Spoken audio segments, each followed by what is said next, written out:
Hello, fourth grade. Today we're going to be beginning lesson two of chapter four.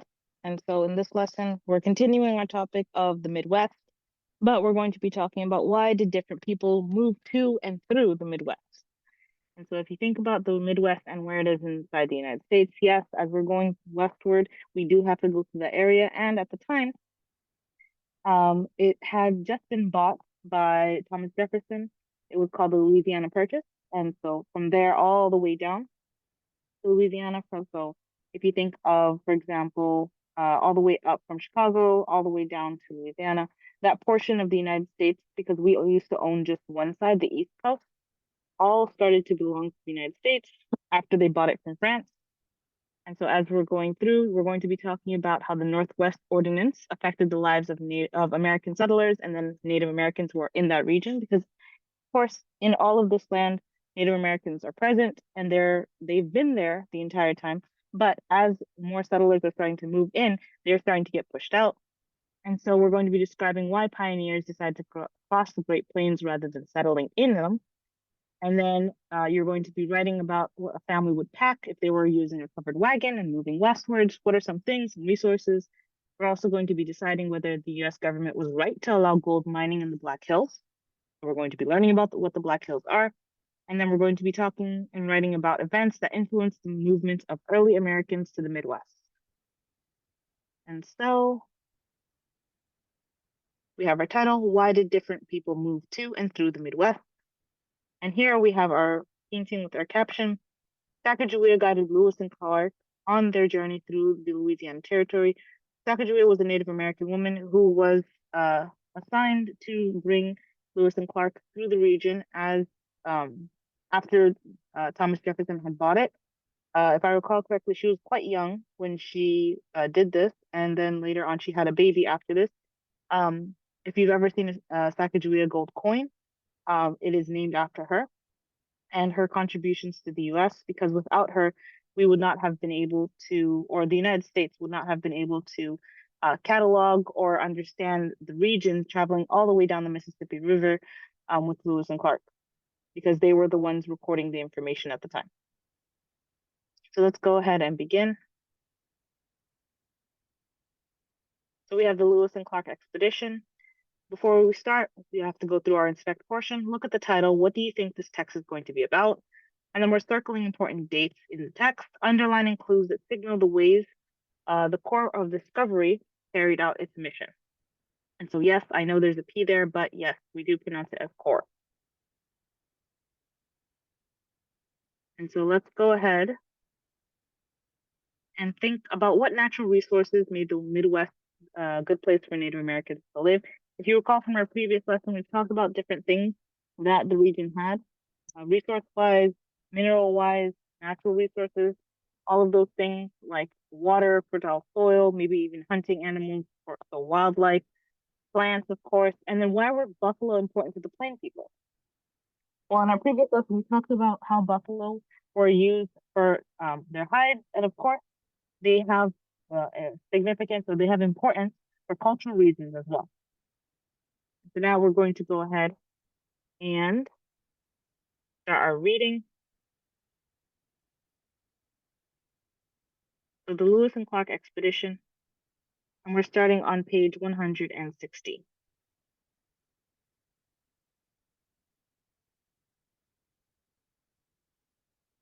In 1803, President Thomas Jefferson sent Meriwether Lewis to lead an expedition into land west of the Mississippi River. This land was known as the Louisiana Territory.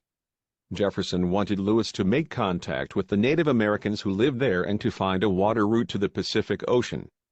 Jefferson also asked Lewis to document the expedition's findings. Lewis asked William Clark to help lead the members of the expedition, which was called the Corps of Discovery. The expedition started in 1804. The group traveled from St. Louis, Missouri, to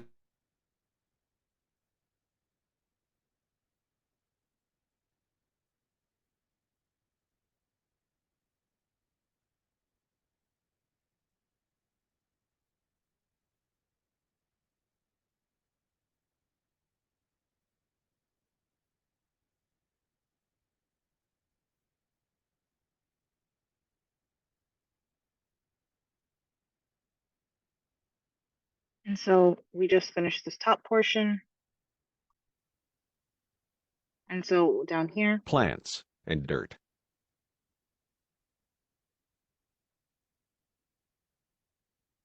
and then let's go ahead and continue our reading.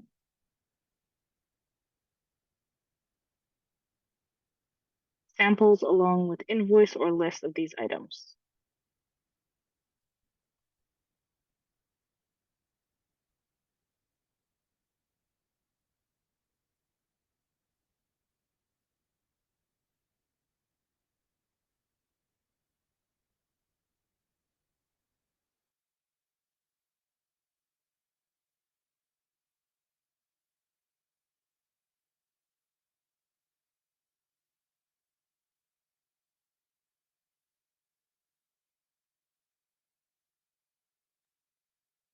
For our last paragraph, the Corps of Discovery did not find a water route to the Pacific, but Lewis and Clark found many other things. The journals described at least 120 mammals, birds, reptiles, and fish that Europeans had never seen. They also listed at least 182 plant species. A map of the Missouri River, drawn in journals, was the most accurate map of the river available until the 1840s. The information they provided and the relationship they made helped lay the groundwork for Americans to move and settle west of the Mississippi. And here we have a primary source. So this is a letter directly from Meriwether Lewis in 1805. Dear Sir, herewith enclosed, you will The receive. Corps of Discovery did not find a water route to the Pacific, but Lewis and Clark found many other things. The journals described at least 120 mammals, birds, reptiles, and fish that Europeans had never seen. They also listed at least 182 plant species. A map of the Missouri River, drawn in the journals, was the most accurate map of the river available until the 1840s. The information they provided and the relationships they made helped lay the groundwork for Americans to move and settle west of the Mississippi.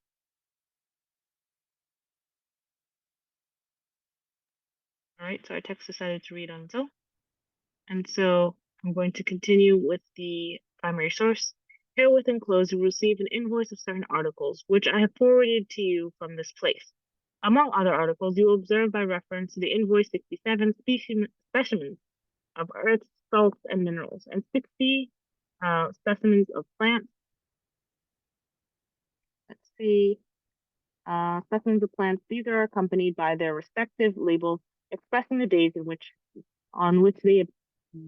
obtained places were found, and also their virtues and properties when known. By means of these labels, reference may be made to the chart of the Missouri forward to the Secretary at War, on which the encampment of each day has been carefully marked. Thus, the places at which these specimens have been obtained may easily point out or found, should any of them provide valuable to the community on further investigation. So you might have noticed that some of these spellings were different. In the past, it was less regulated for certain spelling words. So you might have noticed that, yes, they are not the same as we have them now. And so this might have been the style that they were familiar with. It was a lot more open to have different spellings. And now we have it a lot more regulated. So here we have Lewis and Clark wrote and made sketches on their journey. So in various journals. And then you can read how did the Corps of Discovery carry out President Jefferson's goals for the expedition. Once you're done with that, we're going to go ahead and go to our next page. And so we're talking about chronology in this lesson. So chronology is the order in which something happens. So we say first, second, third. When you think of a story, usually think of what happens at the beginning, middle, or end, and that is part of the definition for chronology. And so the order in which things happen. When you examine a text, think about the chronology of the events described to help you understand how these events are related. They have a connection between them, but the question is, what is the connection? So to track chronology, read the text all the way through, which you've already done. And this will help you understand what the text is about. Then you can reread the text and watch for specific dates and signal words are events in the text presented in chronological order. So sometimes you might notice that maybe even a book that you're reading doesn't necessarily have each part listed first, second, or third. Maybe they have it in slightly different variation because they're trying to show you something else from the chronological order. So you have to check, are they actually in chronological order? And the ways that you can check are looking for signal words such as before and after, showing a connection between something. You can see them right first, second, third, or even, first this, then that, and last this. Then we can examine maps and other images, read titles, captions, and labels of images and maps. Are any key facts presented? Decide how that information fits into the chronology of the text. So, as you're going through, see if the images are matching up with what's going on in the reading. And if it does, then that means they're going with what is connected. Then we can connect information to find new results. Review key facts and details. Review key facts and dates. How can connecting information by putting it in order help you understand chronology of Lewis and Clark's expedition? So here we have an event, and we need to figure out the date and then the result that it happened on.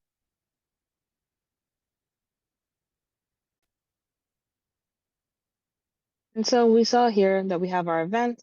Here we can go ahead and go back to our reading and check exactly when that event happened. And so if we go back to our reading, you'll notice that it happened in 1803. And so we can go ahead and fill that in. And then what was the result of President Thomas Jefferson hiring Lewis and Clark to lead the expedition into Louisiana Territory? Well, because of that, they were able to show the Corps discovery, all of these different resources, plants, animals, different species, even places that might be safe for them to travel through. So that could be the result. And of course, use your details to prove it. We're going to go ahead and read pages 194 to 203 in our textbook. And then we're going to look for 3 events. And so we're going to see how they're connected to each other and what happened as a result of them. So we're now on page 194 in our textbook. Let's go ahead and begin reading. So you'll notice right here on the side, we have 1803, Fort Dearborn is created and established modern-day Chicago. We have 1804, Lewis and Clark began their expedition of the Louisiana Territory. 1837, John Deere, can't see it.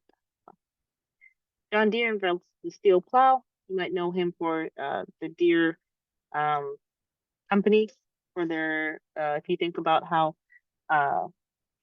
plows and other farming tools, they have Deere as the name. John Deere is where it's coming from. 1862, the Homestead Act was passed into law. 1876, the Battle of Little Bighorn is fought. And so here we have Marquette and Joliet were assisted by Native Americans.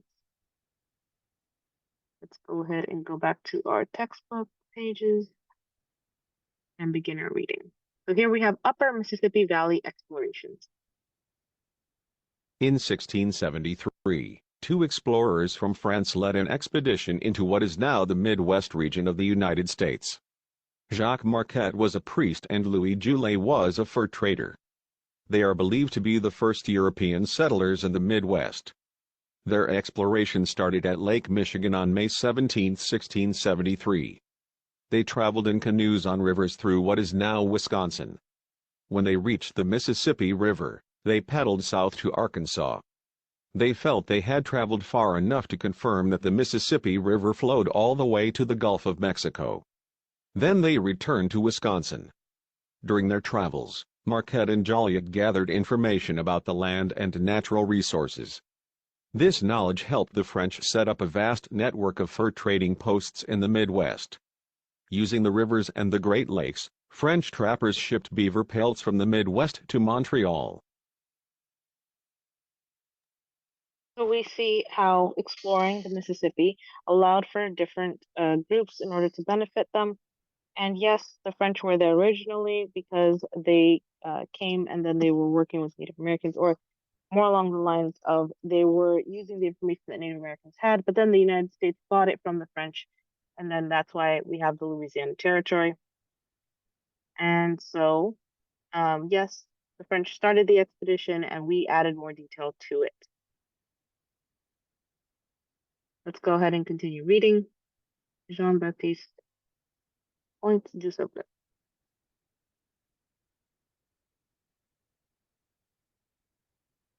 Jean-Baptiste Pointe du Sable also explored the Midwest. DuSable was born in Haiti. His father was French and his mother was Haitian. In the early 1770s, DuSable sailed from New Orleans up the Mississippi to what is now Illinois. He married a Potawatomi woman there. He continued traveling until he reached the mouth of the Chicago River at Lake Michigan. He settled there around 1779 and operated a trading post and farm. His settlement eventually grew to become the city of Chicago. And now we know how Chicago started, and let's go ahead and move on to our next page. So we're working with early settlements. After the first explorers traveled in the Midwest, more people became interested in the land. When the United States gained land east of the Mississippi River by winning the Revolutionary War, settlers began moving west. The area surrounding the Great Lakes became known as the Northwest Territory. The Northwest Territory in 1787, before the United States adopted the Constitution, Congress passed the Northwest Ordinance. This law provided a way to govern the lands of the Northwest Territory.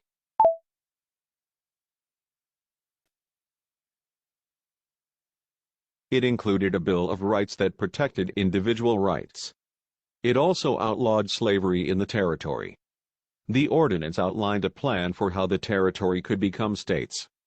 Over time, as more settlers moved to the territory, it was divided into the states of Ohio, Indiana, Illinois, Michigan, and Wisconsin. Relations with Native Americans. The Northwest Ordinance did not allow settlers to take land from Native Americans without their permission. But settlers often claimed the land anyway, and tensions grew. In the late 1780s, Native American groups began fighting with the settlers in Ohio.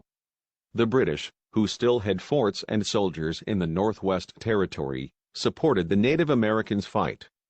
At first, there were not enough American Army troops in the area to fight the Native American groups and the British. Soon the United States sent more soldiers, and the Army began to defeat the Native Americans. In 1794, Britain promised to leave the area. In 1795, the United States and the Native Americans signed the Treaty of Greenville. This ended the fighting. As part of the treaty, the Native American groups gave up land. And so if you're filling in your graphic organizer on page 163, this can be one of the events that you're talking about, because in 1787, we see that Congress adopted the Northwest Ordinance, and as a result, more settlers began moving west to the Appalachians and to the Northwest Territory. Let's go ahead and continue reading to the War of 1812.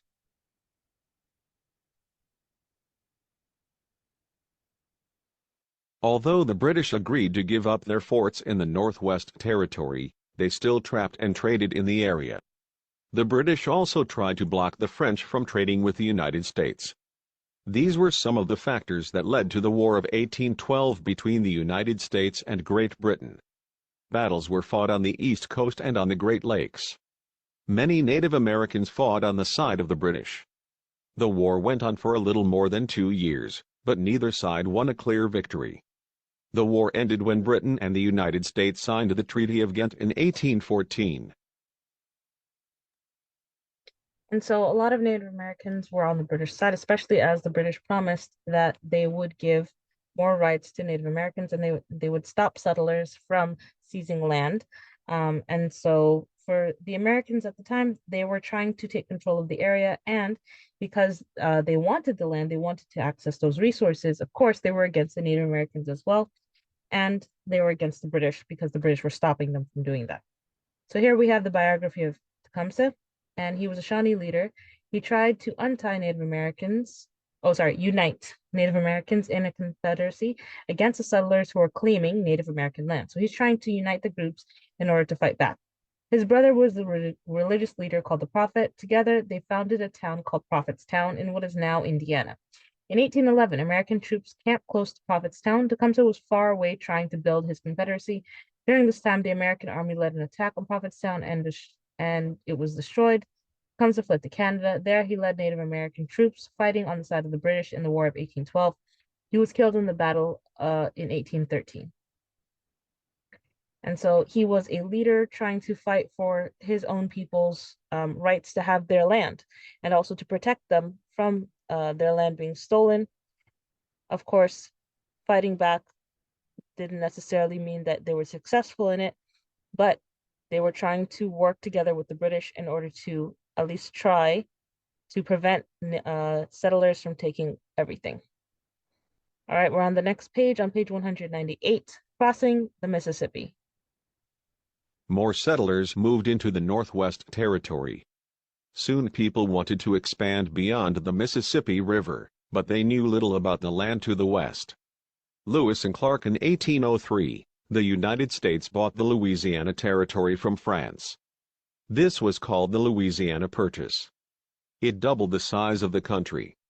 President Thomas Jefferson chose Meriwether Lewis and William Clark to lead an expedition through the land.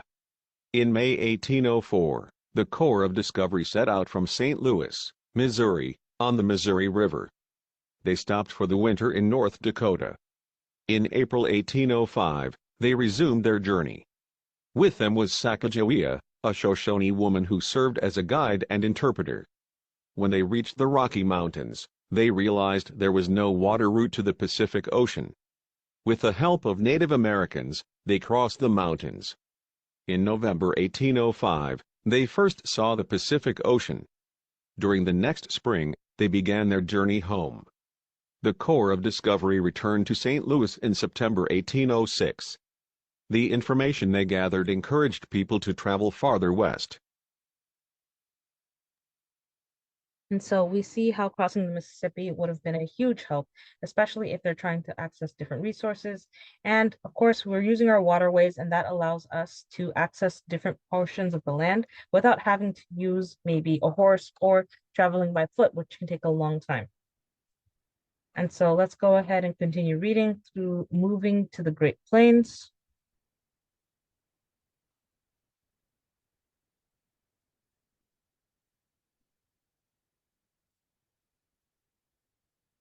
The land west of the Mississippi River offered new opportunities. Many pioneers headed west on wagon trails, including the Oregon Trail.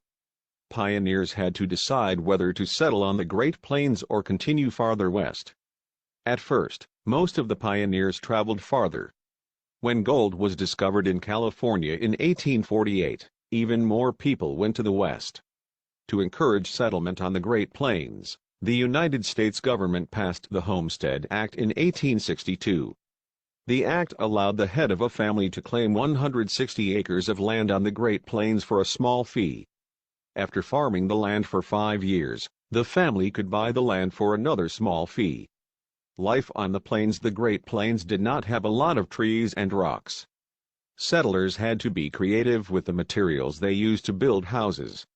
Many people built houses with bricks made of soil and grass, known as sod houses. Living on the Great Plains was hard. Windstorms and prairie fires posed dangers. Insects and worms lived in the bricks of sod houses. The land was very hard to plow. In 1837, John Deere invented the steel plow. It was lighter than cast iron plows but strong enough to break tough soil.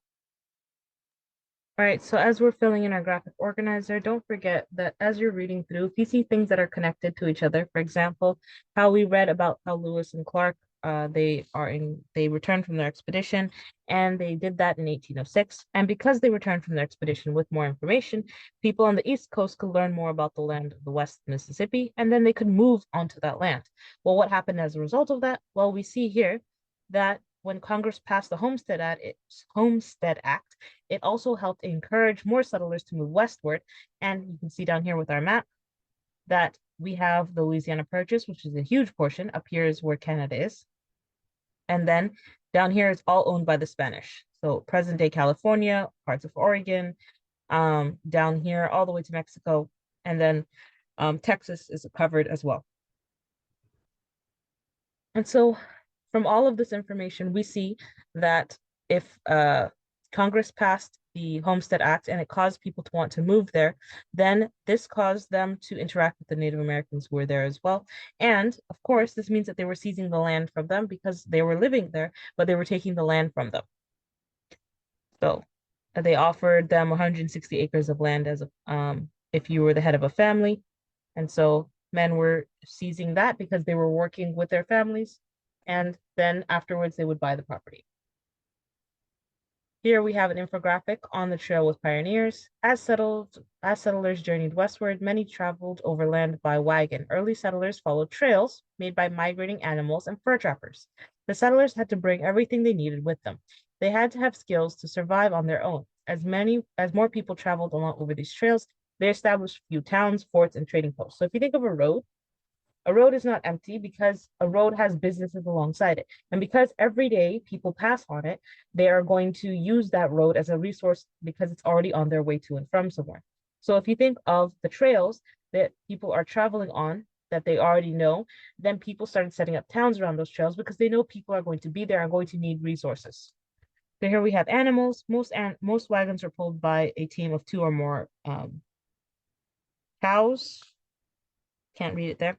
These animals were strong and reliable. They ate prairie grasses along the trail. A yoke also would hold the oxen together. Okay, 2 or more oxen. Some tools, pioneers. Go ahead and zoom this in. Pioneers packed tools to make wagon repairs along the trail. They needed saws, mallets, and axes for building their new homes. They needed farming tools like plows and shovels. Furniture. Pioneers brought dressers, tables, and chairs. However, if the wagon was too heavy for the animals to pull or it was a deep river to cross, furniture might be left behind on the trail. The same was true for luxury items such as books, musical instruments, and fine dishes. So these are considered luxuries because they are not necessary to survive. You could get all of those things afterwards, but if you are trying to survive, then you might not bring these along. Cooking supplies, families would bring pots and pans, spoons and ladles, and metal plates and bowls to cook dinners. They needed matches to light the fires. They used fresh water from rivers to cook food and wash dishes. And then we have blankets and clothing. The families would bring blankets for warmth on the journey, slept on the ground or in the back of the wagon. Pioneers also brought all the clothing they owned. Then we have food. Families tried to pack enough food to last the entire journey west. Basic food supplies included flour, salt, sugar, coffee, molasses, which is a thickened version of sugar before it gets purified. Then we have cornmeal, rice, bacon, and lard. All right, we have our last 2 pages, Native American impact.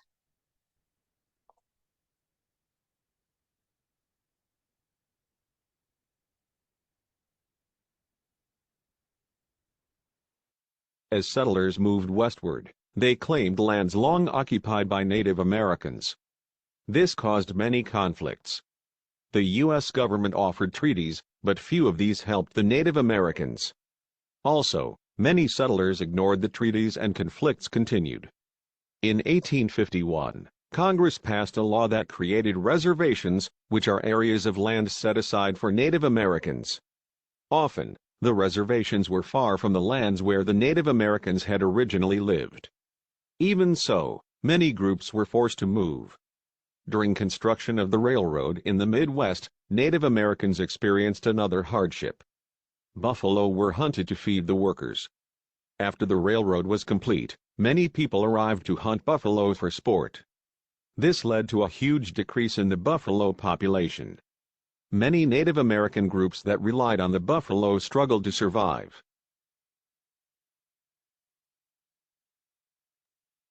Let's go ahead and read our primary source. In their words, Santana, chief of the Kiowas. A long time ago, this land belonged to our fathers, but when I go up the river, I see camps of soldiers here on the bank. These soldiers cut down my timber, they kill my buffalo, and when I see that, my heart feels like bursting. I feel sorry. This is a speech at Medicine Lodge Treaty negotiations. And so, yes, there were multiple treaties that were made with Native Americans, but the settlers themselves did not respect it, even though the government had established them. The government also did not reinforce it by causing a consequence for settlers that would deter them or that would stop them from breaking these treaties. The arrival of the railroad in the Great Plains led to the decline of the buffalo population. And so here's the Great Plains, and here's the train. Battles for land. In the Treaty of Fort Laramie, the American government promised land in South Dakota's Black Hills to the Lakota. The Black Hills are sacred to the Lakota and other Native American groups. When gold was discovered there in 1875, the United States broke the treaty and allowed settlers on the Lakota's land. By 1876, more than 10,000 Native Americans left their reservations and gathered along the Little Bighorn River in protest. The government ordered the Native Americans back to their reservations, but they would not leave. On June 25, 1876, General George Custer and his troops arrived. He hoped to force the Native Americans out, but he was greatly outnumbered. The Native Americans defeated the soldiers and killed Custer in the Battle of Little Bighorn. Tensions grew between the Native Americans and the U.S. government. More battles took place, including a massacre at Wounded Knee in South Dakota. There, the United States Army killed more than 150 Native Americans, including women and children. As the years passed, more Native Americans were forced onto reservations. Their lives were not easy. The land set aside for reservations was often difficult or impossible to farm. Many Native Americans suffered poverty and despair.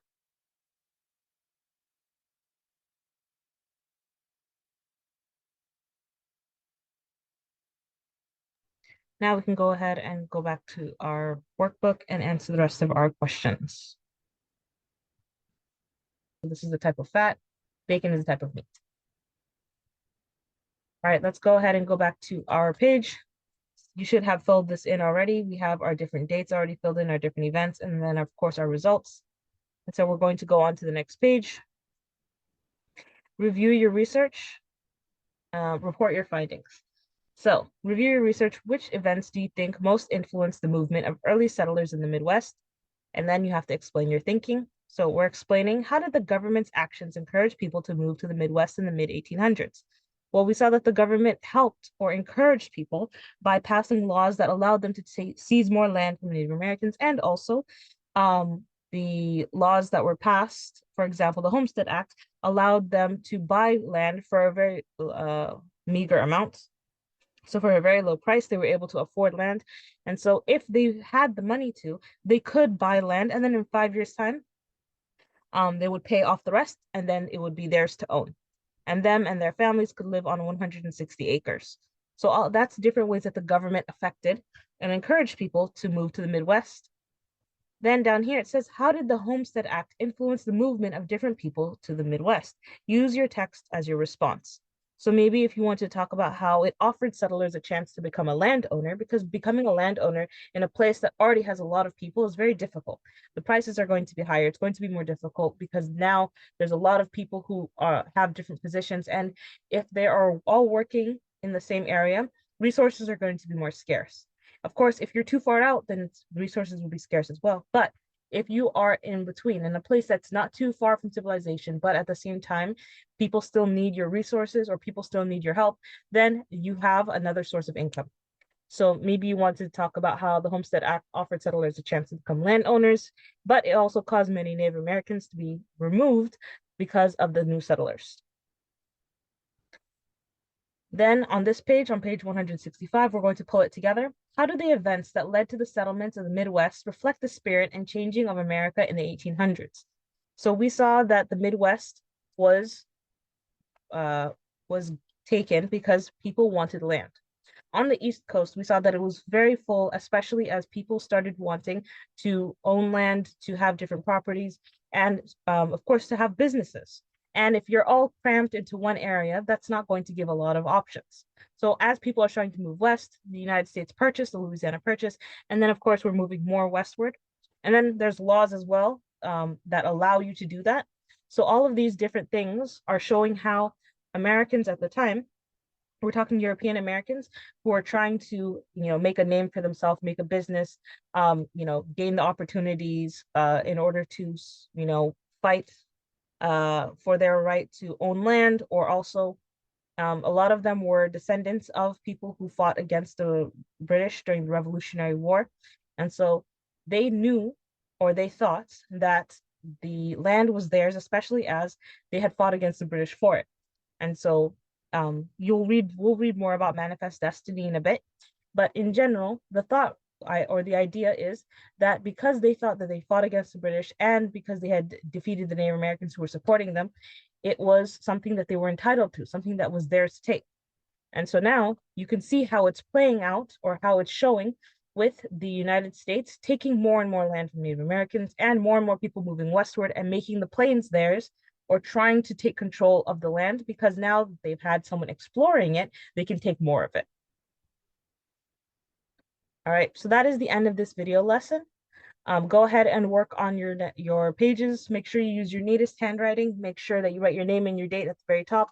Go through your pages that needed annotating. Upload all of this to Google Classroom when you're done.